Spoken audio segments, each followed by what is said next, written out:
ఎవరిలో అయితే sugar BP ఉండి ఆ షుగరు బీపీ కంట్రోల్లో ఉండవు అటువంటి వాళ్ళలో చాలా మందిలో ఈ సెక్షువల్గా ఈ అంగస్తంభన సమస్య వస్తుంది. అసలు షుగరు బీపీ ప్రాబ్లమ్స్ ఉన్న వాళ్ళు ఎందుకు ఈ అంగస్తంభన సమస్య వచ్చింది అండ్ దానికి కారణం ఏమిటి అని అంటే, నార్మల్గా ఎవరిలో అయినా సరే మగవాళ్ళలో సెక్షువల్గా కోరిక వచ్చినప్పుడు పెన్నిస్కి బ్లడ్ ఫ్లో ఎక్కువగా వస్తుంది.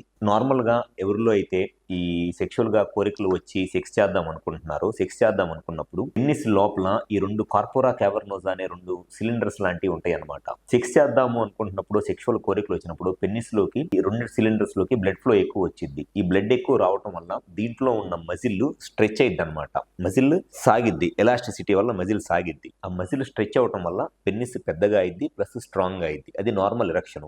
సో ఎవరిలో అయితే షుగరు బీపీ ఉండి ఆ షుగరు బీపీ కంట్రోల్లో ఉండదో అటువంటి వాళ్ళలో ఈ పెన్నిస్ కి ఈ కార్పోరా క్యావర్నోసాలోకి వచ్చే బ్లడ్ ఫ్లోనే బాగా తగ్గిపోయింది. నార్మల్ గా 40 సెంటీమీటర్స్ పర్ సెకండ్ వెలాసిటీతో రావాల్సిన blood, 40 centimetres per second speed తో రావాల్సిన blood just 15 centimetres 20 centimetres per second speed తో వస్తుంది.